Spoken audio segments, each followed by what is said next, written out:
जय श्री कृष्ण, राधे राधे। कैसे हैं आप सभी लोग। आज मैं आपको बताने वाली हूँ जो योगिनी एकादशी का व्रत 21 जून को रखा जाएगा या 22 जून को। तो पंचांग के अनुसार आषाढ़ माह के शुक्ल पक्ष की एकादशी तिथि 21 जून सुबह 7:18 पर शुरू हो रही है। इस तिथि का समापन 22 जून की सुबह 4:27 पर हो जाएगा।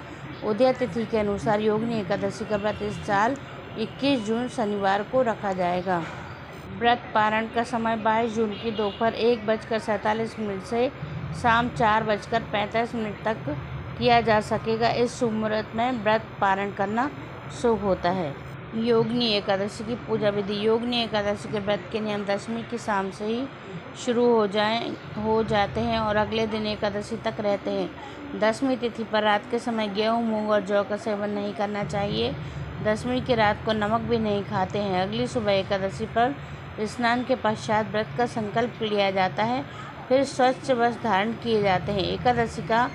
एकादशी पर भगवान विष्णु की पूजा करने के लिए कलश में जल भर कर रखा जाता है, टीका लगाया जाता है, अक्षत लगाया जाता है, आरती की जाती है और भोग लगाकर पूजा का समापन किया जाता है। भोग में तुलसी शामिल करना अत्यधिक शुभ होता है और आरती से पहले कथा सुनने से शुभ फल की प्राप्ति होती है। एकादशी की अत्यधिक धार्मिक मान्यता होती है। माना जाता है कि एकादशी पर पूरे मन भाव से व्रत रखा जाए तो जीवन के सभी कष्ट छट जाते हैं और पापों से मुक्ति मिल जाती है। माना जाता है कि योगिनी एकादशी का व्रत करने पर 88,000 ब्राह्मणों को भोजन करवाने जितना पुण्य मिलता है। साल भर में 24 एकादशी पड़ती हैं जो हर महीने के कृष्ण पक्ष को शुक्ल पक्ष की एकादशी तिथि पर रखी जाती हैं। इसी तरह आषाढ़ माह के कृष्ण पक्ष में पड़ने वाली एकादशी को योगिनी एकादशी कहा जाता है। एकादशी पर पूरे मनोभाव से भगवान विष्णु की पूजा आराधना की जाती है। माना जाता है कि भगवान विष्णु प्रसन्न होकर भक्तों पर अपनी कृपा बरसाते हैं। अक्सर ही एकादशी की तिथि को लेकर उलझन की स्थिति बनती है। ऐसे में योगिनी एकादशी की सही तिथि को लेकर भी कन्फ्यूजन बनी रहती है। 21 या 22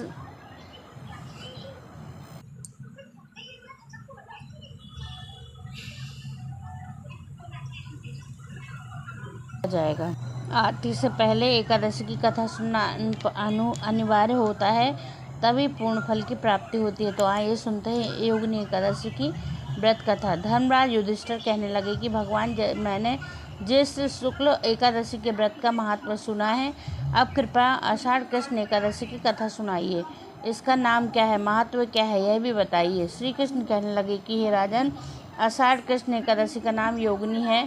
इस व्रत से समस्त पाप नष्ट हो जाते हैं, पर यह इस लोक में भोग और परलोक में मुक्ति देने वाली है। यह तीनों लोकों में प्रसिद्ध है। मैं तुमसे पुराणों में वर्णन की हुई कथा कहता हूँ, ध्यानपूर्वक सुनो। स्वर्गधाम की अलकापुरी नामक नगरी में कुबेर नामक एक राजा रहता था। वह शिव भक्त था और प्रतिदिन शिव की पूजा किया करता था। हेम नाम का एक माली पूजन के लिए उसके यहाँ फूल लाया करता था। हेम की विशालाक्षी नाम की सुंदर स्त्री थी। एक दिन वह मानसरोवर से पुष्प तो लेकिन कामासक्त होने के कारण वह अपनी स्त्री से हास विनोद तथा रमण करने लगा। इधर राजा उसकी दोपहर तक राह देखता रहा।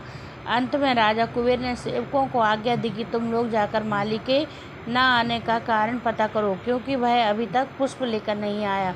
सेवकों ने कहा कि महाराज, वह पापी अति कामी है, अपनी स्त्री के साथ हास विनोद रमण कर रहा होगा। यह कोई सुनकर कुबेर ने क्रोधित होकर उसे बुलाया। हेमा माली राजा के भय से कांपता हुआ उपस्थित हुआ। राजा कुबेर के क्रोध में आकर कहा, अरे पापी, नीच, कामी, तूने मेरे परम पूजनीय ईश्वर श्री शिवजी महाराज का अनादर किया है, इसलिए मैं तुझे शाप देता हूँ कि तू स्त्री का वियोग सहेगा और मृत्यु लोक में जाकर कोढ़ी होगा। कुबेर के शाप से हेममाली का स्वर्ग में से पतन हो गया। वह उसी क्षण पृथ्वी पर गिर गया। भूतल पर आते ही उसके शरीर में श्वेत कोढ़ हो गया। उसकी स्त्री भी उसी समय अंतर्ध्यान हो गई। मृत्यु लोक में आकर माली ने महान दुख भोगे। भयानक जंगल में जाकर बिना अन्न और जल से के भटकता रहा। रात्रि को निंदा भी नहीं आती थी, परंतु शिवजी की पूजा के प्रभाव से उसको पिछले जन्म की स्मृति का ज्ञान अवश्य रहा। घूमते घूमते एक दिन वह मार्कंडेय ऋषि के आश्रम में पहुंच गया, जो ब्रह्मा जी से भी अधिक वृद्ध थे और जिनका आश्रम ब्रह्मा जी की सभा के समान लगता था। हेमा माली वहाँ जाकर उनके पैरों में पड़ गया। उसे देखकर मार्कंडेय ऋषि बोले, तुमने ऐसा कौन सा पाप किया है जिसके प्रभाव से यह हालत हो गई है। हेममालिनी ने सारा वृत्तांत कह सुनाया।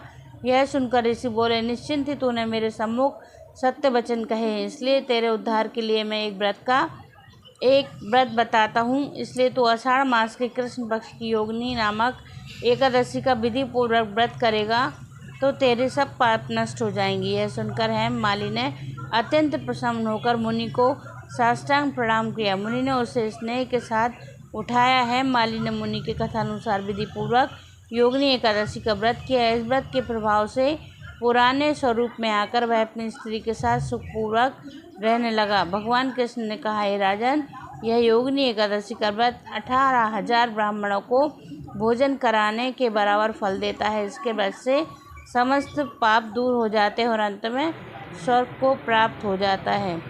जय श्री योगिनी एकादशी की आप सभी लोगों को बहुत बहुत शुभकामनाएं।